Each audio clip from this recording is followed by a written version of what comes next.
So guys ಇದನ್ನು ಲೈಕ್ನ ಮಾಡಿ share ಮಾಡಿ ಸಬ್ಸ್ಕ್ರೈಬ್ ಮಾಡ್ಕೊಳ್ಳಿ. ಹಾಗೆ ಏಕೆ ಸ್ಟುಡಿಯೋ ಕಡೆ ಅಂತ ಫ್ರೆಂಡ್ಸ್ ಮತ್ತು ವಾಟ್ಸಪ್ ಚಾನಲ್ ಇದೆ, ಡಿಸ್ಕ್ರಿಪ್ಷನ್ ಲಿಂಕ್ನ ಕೊಟ್ಟಿರ್ತೀನಿ, ಜಾಯ್ನ್ ಆಗಿ. ಸೊ ಇನ್ನು ಡೈರೆಕ್ಟ್ ವಿಷಯಕ್ಕೆ ಬರ್ತೀನಿ. ನಿನ್ನೆ ಎಪಿಸೋಡ್ ನೋಡಿದ್ಮೇಲೆ ನಿಮ್ಮ ಅಭಿಪ್ರಾಯ ಏನಿದೆ ಗೈಸ್? ಅಲ್ಲಿರೋ ಸ್ಪರ್ಧಿಗಳು ಅವ್ರು ಕೊಟ್ಟಂಥ ಕಾರಣಗಳು, ಯಾರು ಯಾವ ಕಾರ್ಡು ಏನು ಕತೆ ಎಲ್ಲರೂ ಎಕ್ಸ್ಪೋಸ್ ಮಾಡಿದರೆ ಆಗಿಗೆ ಅಂತೆಲ್ಲ ಕಮೆಂಟ್ ನೋಡ್ತಾ ಇದ್ದೆ. ಒಂದು ಸತಿ ಹೇಳ್ತೀನಿ, ಇಲ್ಲಿ ಯಾರನ್ನ ಎಕ್ಸ್ಪೋಸ್ ಮಾಡಿಲ್ಲ, ಅವರೇ ಎಕ್ಸ್ಪೋಸ್ ಆದರು ಅಂತಲೇ ಹೇಳ್ಬೋದು. ಒಂದು ರೀತಿ ಲಾಸ್ಟಲ್ಲಿ ಈ ಥರ ಹಾಕೋದು ನೋಡಿದ್ರೆ ಬೇಜಾರಾಗುತ್ತೆ. ಅಟ್ಲೀಸ್ಟ್ ಇವಾಗಲಾರು ಚೆನ್ನಾಗಿರ್ತಾರೆ ಅಂತ ಅನ್ಕೋತಿದ್ದೆ, ಬಟ್ ಆ ರೀತಿ ಕಾಣಿಸ್ತಾ ಇಲ್ಲ. ಸೊ BBK ಟೀಮ್ ತುಂಬ ಚೆನ್ನಾಗಿ ಪ್ಲ್ಯಾನ್ಗಳನ್ನ ಮಾಡಿದ್ದಾರೆ, ತುಂಬ ಚೆನ್ನಾಗಿ ಎಕ್ಸಿಕ್ಯೂಟ್ ಮಾಡ್ತಿದ್ದಾರೆ. ಜೊತೆಗೆ ಇವಾಗ ಹುರಿಯೋ ಬೆಂಕಿಗೆ ತುಪ್ಪ ಸುರಿಯೋ ಕೆಲಸ ಕೂಡ ಸಖತ್ತಾಗಿ ಮಾಡ್ತಾ ಇದ್ದಾರೆ. ಮತ್ತು ಓಪನಿಂಗ್ ನಾಮಿನೇಷನ್ನು. ಸೊ ಇದ್ರ ಬಗ್ಗೆ ಏನಿಸುತ್ತೆ ಗೈಸ್ ನಿಮಗೆ? ಪ್ರತಿ ಸಲ ತುಂಬ ಸಲ ಹೇಳಿದ್ದೀನಿ ಇದನ್ನು. ಆ್ಯಂಡ್ ಈ ಸೀಸನ್ ಆದಷ್ಟು ಯಾವ ಸೀಸನ್ ಕೂಡ ಓಪನಿಂಗ್ ನಾಮಿನೇಷನ್ ಆಗಿಲ್ಲ. ಕಾರಣ ಇಷ್ಟೇ, ತಂದಾಕುವಂಥ ಕೆಲಸಗಳು ನಡೆಯುತ್ತೆ. ಇರಲಿ, ಏನೂ ಮಾಡೋಕ್ಕಾಗಲ್ಲ, ಮಾಡಲಿ, ಒಳ್ಳೇದಾಗಲಿ. ಆ್ಯಂಡ್ ಇವಾಗ ನಾಮಿನೇಷನ್ ಬಿಸಿ ಅಂದ್ಬಿಟ್ಟು ಒಂದು ಪ್ರೋಮೋ ಅಪ್ಡೇಟ್ ಮಾಡಿದ್ದಾರೆ. ಪ್ರೋಮೋ ನೋಡ್ಕೊಬನ್ನಿ, ಮಾತಾಡೋಣ. ಫಿನಾಲೆ ವೇದಿಕೆ ತಲುಪಲು ಅರ್ಹತೆ ಇಲ್ಲದ ಸದಸ್ಯನ ಹೆಸರನ್ನು ಸೂಚಿಸಿ. ನಮ್ರತಾ ಅವರು ಮತ್ತೆ ಎಲ್ಲೋ ಅವರು ಯಾವುದೋ ಕಂಫರ್ಟ್ ಝೋನ್ಗೆ ಜಾಯಿನ್ ಆಗ್ತಾ ಇದ್ದಾರೆ. ತನಿಷಾ, ಕೆಲವೊಂದ್ಸಲಿ ಅವ್ರು ಮಾತಾಡೋ ವಿಷಯಗಳಲ್ಲಿ ಕ್ಲಾರಿಟಿ ಇರಲ್ಲ. ಹೇಳ್ದಿರೋ ಪಾಯಿಂಟ್ಸ್ ಅಲ್ಲಿ ಮೂಗು ತೂರಿಸಿ ಬಲಿಪಶು ಅಂತ ತೋರಿಸ್ಕೊಂತಾ ಇರೋ ಪ್ರತಾಪ್, ಎಲ್ಲಿವರೆಗೆ ಅವ್ರ ನಾಲಿಗೆ ಒಂದು ಲಗಾಮ್ ಬೀಳಲ್ವೋ ಅಲ್ಲಿವರೆಗೆ ಈ ಮನೇಲಿ ಇರಕ್ಕೆ ಅವ್ರಿಗೆ ಅರ್ಹತೆ ಇಲ್ಲ.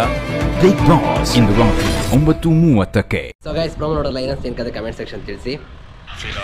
ಸೊ ಫೈನಲ್ ಬರ್ತಾರೋದ್ರಿಂದ ಯಾರು ಅರ್ಹತೆ ಇಲ್ಲ ಅನ್ನೋರನ್ನ ನಾಮಿನೇಟ್ ಮಾಡಿ ಅನ್ನೋವಂಥದ್ದು ಇಂಟ್ರೆಸ್ಟಿಂಗ್ ಮಾಡಿದ್ದಾರೆ. ಹಾರ್ಟ್ ಕೊಟ್ಟು ಚಾಕು ಕೊಟ್ಟು ಸರಿ ಚುಚ್ಚಾಕಿ ಚುಚ್ಚಿದ್ದಾರೆ, ಬಿಡಲ್ಲ.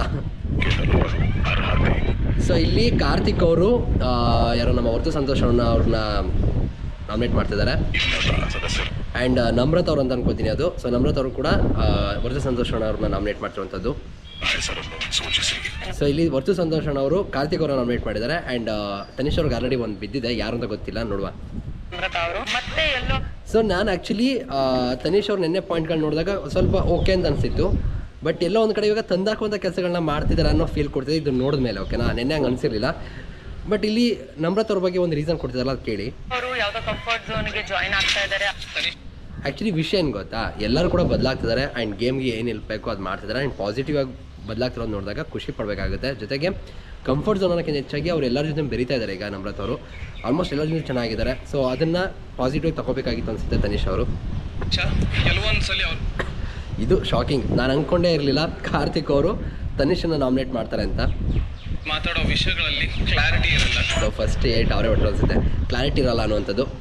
ಕ್ಲಾರಿಟಿ ಇರುತ್ತೆ, ಇಲ್ಲ ಅಂತ ಹೇಳ್ತಿಲ್ಲ. ನನ್ನ ಪ್ರಕಾರ ತನಿಷ್ ಅವ್ರು ಕೊಡುವಂಥ ಪಾಯಿಂಟ್ಗಳೇನಿರುತ್ತೆ ಅದು ನಂಗೆ ನಿಜವೂ ಇಷ್ಟ ಆಗುತ್ತೆ.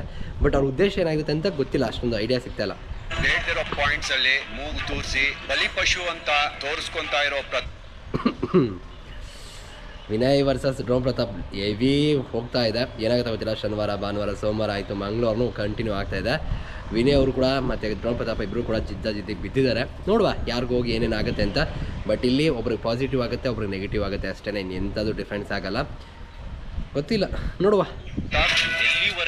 So drone Pratap reason. So Vinay ಅವರು ಡ್ರೋನ್ ಪ್ರತಾಪ್ ವಿನಯ್ಗೆ ಅಷ್ಟೇ. ಅವ್ರ ನಾಲಿಗೆ ಒಂದು ಲಗಾಮ್ ಬೀಳಲ್ವೋ ಅಲ್ಲಿವರೆಗೆ ಈ ಮನೇಲಿ ಇರಕ್ಕೆ ಅವ್ರಿಗೆ ಅರ್ಹತೆ ಇಲ್ಲ. ಆ್ಯಕ್ಚುಲಿ ಕಂಟ್ರೋಲ್ ಇರಬೇಕಾಗುತ್ತೆ ಮಾತಾಡುವಂಥ ಪದಗಳಲ್ಲಿ. ನಿನ್ನೆ ತುಂಬ ಬಂತು, ಅದ್ರ ಬಗ್ಗೆ ಏನಿಸ್ತದೆ ಗೈಸ್ ನಿಮಗೆ? ಬಟ್ ಇಲ್ಲಿ ನೀವು ಅಬ್ಸರ್ವ್ ಮಾಡಿದ್ರೆ ವಿನಯ್ ಅವ್ರು ಚುಚ್ಚಿದ್ದಕ್ಕೂ ಡ್ರೋನ್ ಪ್ರತಾಪ್ ಚುಚ್ಚೋದಕ್ಕೂ ಡಿಫ್ರೆನ್ಸ್ ಇದೆ. ಸೊ ಐ ಥಿಂಕ್ ಇದು ಕೂಡ ಡಿಫ್ರೆನ್ಸ್ ಮಾಡುತ್ತೆ ನೋಡೋ ಜನಗಳಿಗೆ. ಸೊ ನೋಡೋಣ ಎಲ್ಲಿಗೆ ಹೋಗ್ಬಿಟ್ಟೆ ತಿನ್ಕತೆ ಅಂತ. ಸಿಗೋಣ ಮತ್ತೆ. Thank you guys, love you guys.